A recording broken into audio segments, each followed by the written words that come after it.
I want you to look at this sand timer and I want you to think about your life. The sand in the top of the glass represents the future.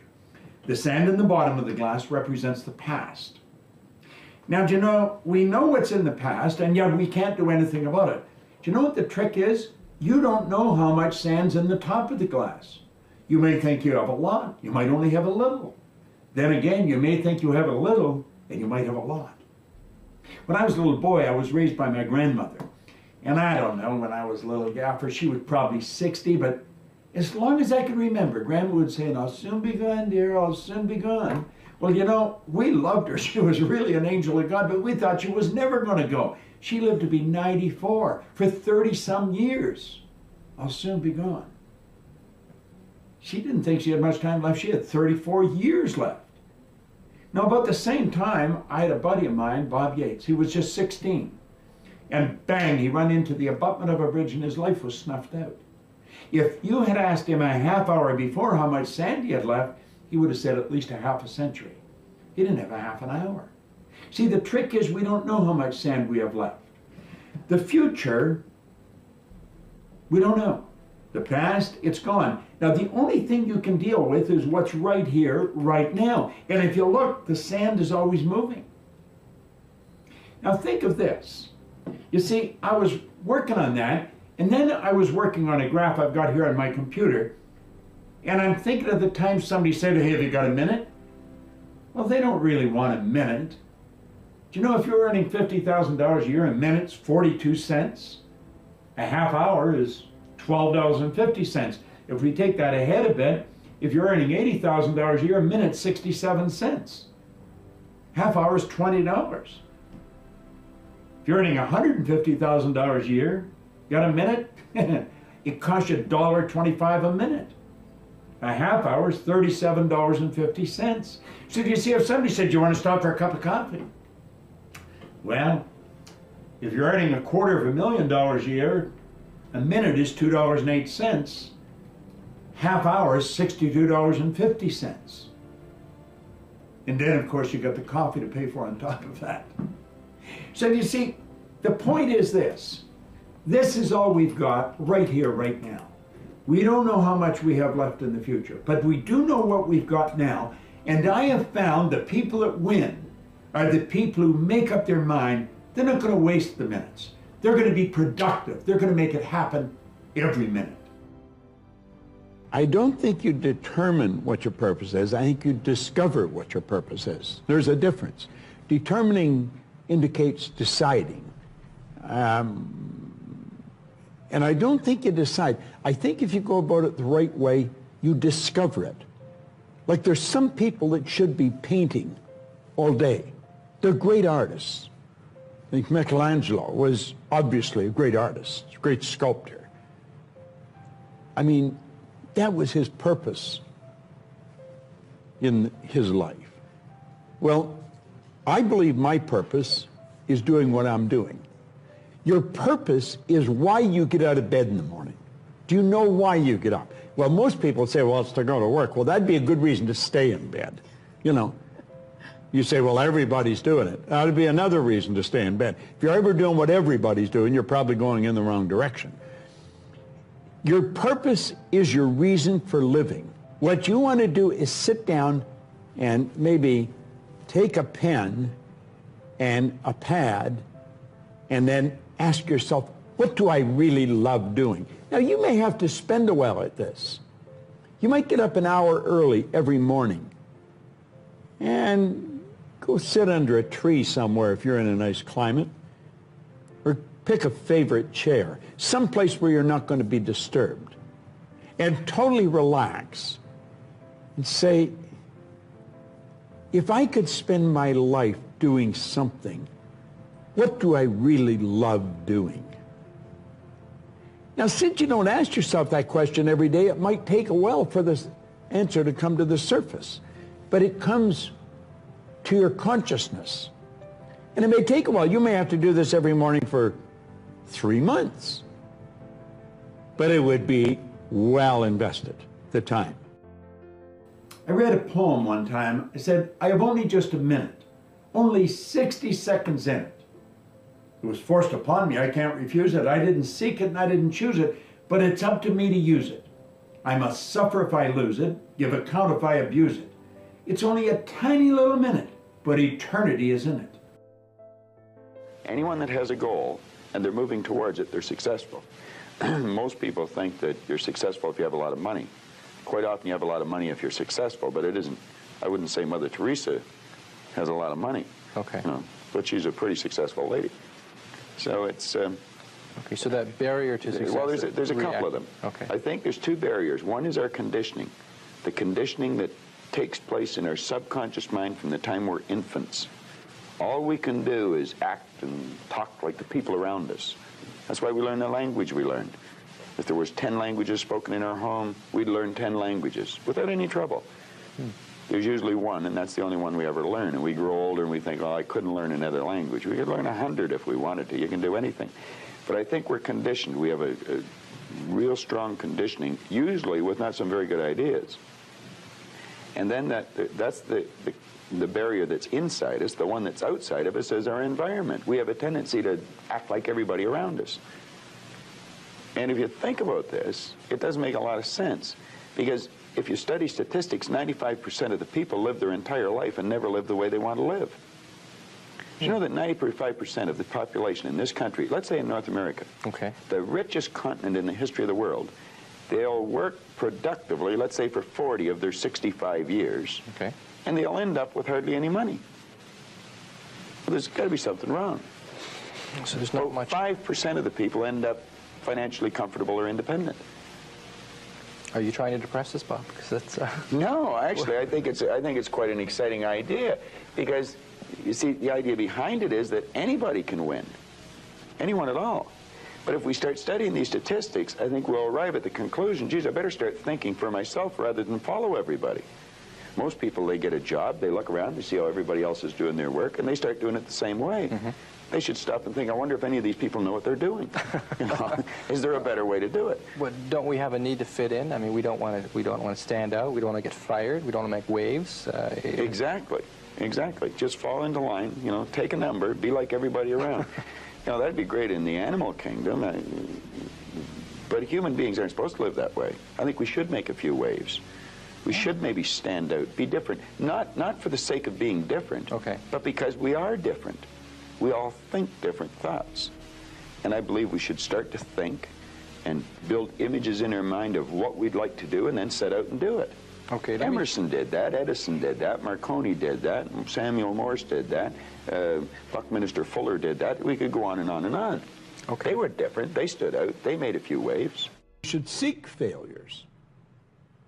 See, if you're playing it safe, you're not going to win. If you're playing it safe, like that old saying, you know, you were taught when you're a little girl, better to be safe than sorry. Well, that's a bunch of crap. It's not better to be safe than sorry. It's by trying things that you figure out how far you can go. You got to get outside the box. Like it's reported, Edison tried 3,000 ways before he built the incandescent light. He said he didn't fail 3,000 times. He said there was 3,000 different steps to building a light bulb. Well, there's different steps to get to where you're going. And I really do treat winning and losing exactly the same. I do not let it upset me. Do you think that's a big part of why you're so successful? Well, it's part of why I enjoy it. Mm-hmm. Yeah, I think it is, because I'll try anything. Like if I'm into an idea, the idea of losing never enters my mind. See, I have worked with giants. I had the good fortune of working with Sir Edmund Hillary. He was the first man to stand on top of the world. And I worked with him on 3 different occasions. And the only difference in Ed Hillary and Bob Proctor is in his size. Now, he's gone now, but he was a big man. When he shook hands with me, his hand wrapped right around mine. I felt like a dwarf, you know.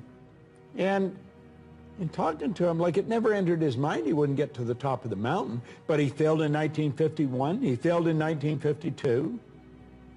It wasn't until 1953 that he got to the top of the mountain. Now, people had died for centuries trying to do that. But he said, I knew if I could see it in here, I could hold it out here. Stella Mann wrote that in a book. You can see it in your head, you can hold it in your hand. And that's right. And if you're not prepared to lose, you're never going to win, because you're always playing it safe. And there's no reward in that. Select a person who is already doing something that you'd like to do. Get to know that person. Go to the experts for advice. Don't ask the person next door, your mother, father, brother, or the guy that works beside you, because they don't necessarily know. There's no point in asking a person how to earn a lot of money if they're only earning $10,000 a year. They don't know. If they knew, they'd probably be earning a lot. It's like, don't go to a sick doctor if you want to get healthy. Okay. So you find someone that you can go to for advice. Get a real good book and lock into that book and start to study it. Like, I've had this one that looks like a Bible, you know.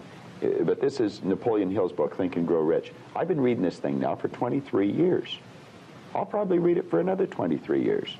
I get another good book that I brought over here today. It's called The Power of Your Subconscious Mind.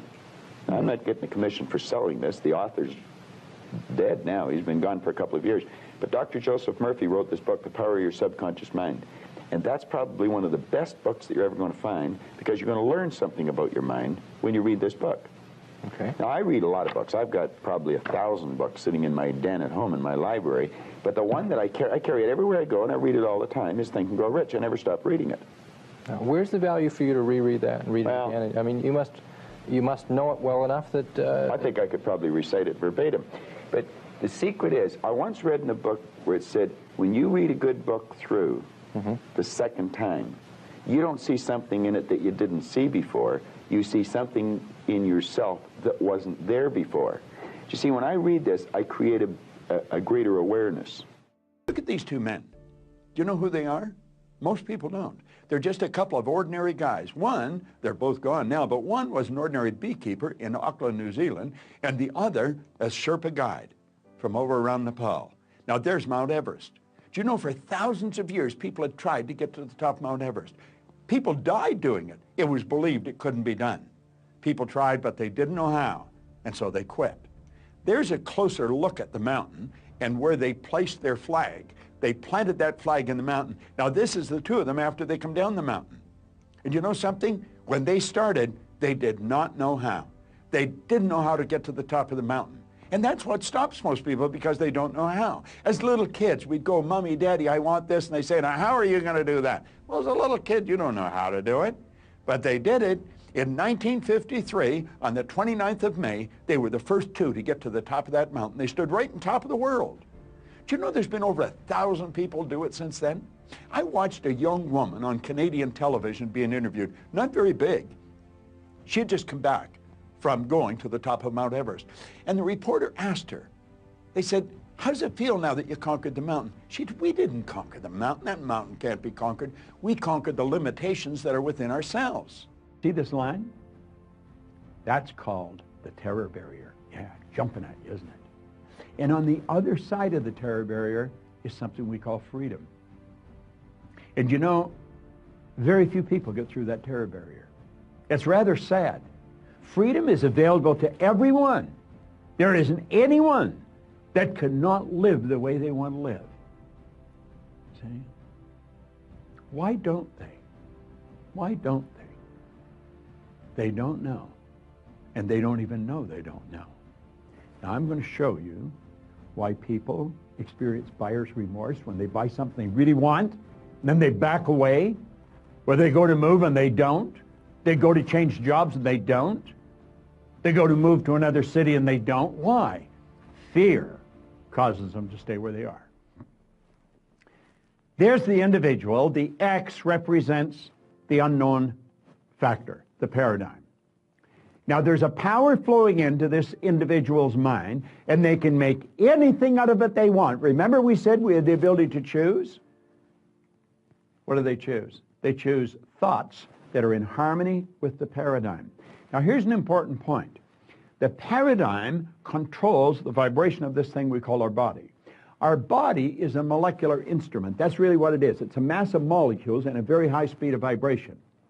The vibration that the body's in on a conscious level we call feeling. When a person says they feel this way or they feel that way, what they're really doing is describing the vibration they're in. Now, they choose thoughts that harmonize with the vibration they're in, so they feel comfortable. They may not like the results, but they're comfortable. Now let's move ahead. Let's take a look here. Those people are getting X-type results and they don't like it. Do you know what the problem with them? They're in bondage. These people are locked up. You know, paradigm is like keeping a person in a prison, only there's no locks on the door. They can open the prison and walk out into freedom anytime they want, and they don't. They keep getting the same results over and over and over again. They're in bondage. Now, let's go ahead. Here's the same person. X-type conditioning, X-type vibration. The power's flowing into them.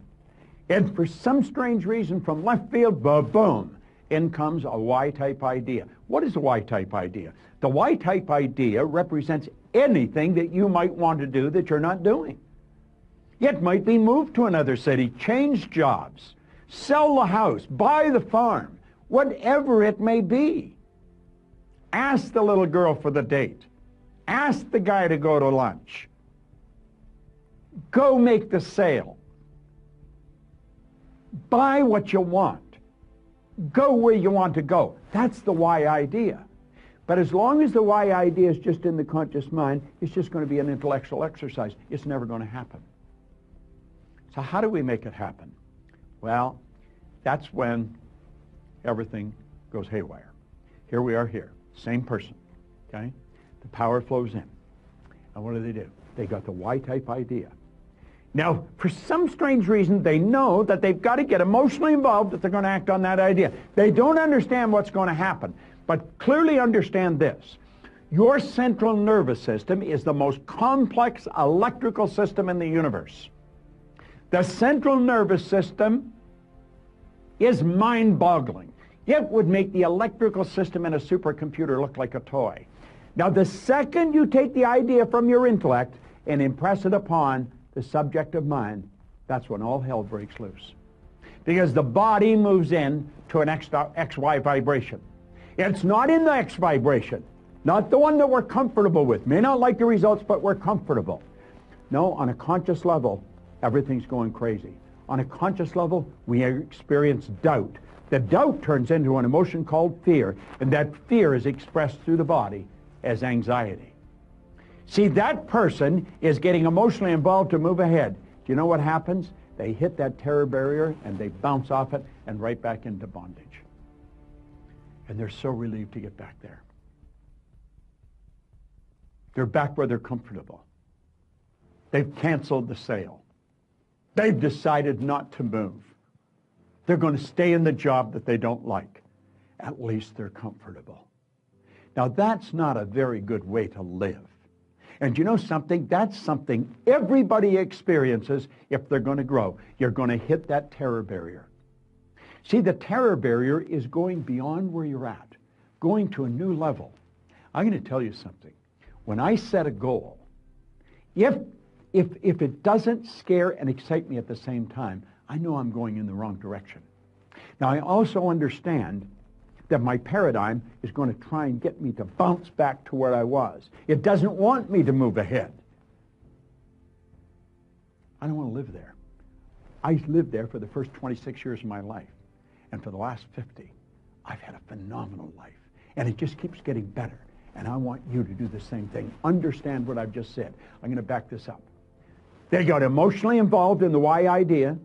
That moved their body into a different vibration. On a conscious level, they're experiencing some crazy stuff. They start to doubt their ability, they'll never be able to pay for it. They experience fear. The fear expresses itself as anxiety. And bang, you bounce off that terror barrier and you're right back. Oh, I might not be earning much here, but I know what it is. I would love to move there, but I'm comfortable here. I think I'll just stay here. These people are acting like they have a contract to live forever. And they don't. Do you know what to do? Say, I'm going to get rid of all that. I understand it's there, but I don't want any part of it. And I'm going to go crashing right through that terror barrier. Now, does that get rid of the X energy? No. The X energy is still there. You see? But at least you're over into freedom. You made the move. You did it. And if you continue to feed the right information into your mind, Keep feeding that why idea. Keep getting emotionally involved in the why idea. You're there. You're on the road. Keep doing that. You're going to find that the paradigm is going to change and it'll just all go away. And you know where you're living? In freedom. You're living where you want to live. Buyer's remorse is when you cancel the sale. Buyer's remorse is when you stop just before you buy what you really want. Before you go for the thing that's going to change your life and you know it. It's not moving to the other city. It's not starting the business of your dreams. It's not stepping out and betting on yourself. That's a terror barrier that's causing that. And if you don't learn to go through the terror barrier, I'm going to tell you something. You're going to stay right where you are for the rest of your days. That's not a good place to be. What did Joseph Campbell say? So true. The cave you fear to enter holds the treasure you seek. Your vision is how you're going to execute your purpose. Your purpose is why you're living. Your vision is how you're going to execute it. So your vision would be a long-range vision of a whole bunch of things that you would love to do. Like, I have all kinds of things I want to do. When I'm in the air, I spend almost all my time, hardly ever watch a movie or anything like that. I spend almost all my time thinking. And I think, how can I do what I'm doing better? How can I do it in a bigger way? Like, we started a streaming club. We have a streaming club where I stream every week. And we're going to expand on that. And that was the result of me I went into Tel Aviv, to Cyprus, to Melbourne, to Auckland, to Los Angeles, and back to Toronto. And the people were all saying, could I just spend a little time with you? And I thought, God, I should be able to spend time with them, but I had to catch another plane. And so the idea of the streaming club came to me. So that was an idea. It was part of my vision, and I acted on it immediately. So your vision is a long-range view of all the things that you'd like to do that are all on purpose. Every one of them would be helping you execute your purpose.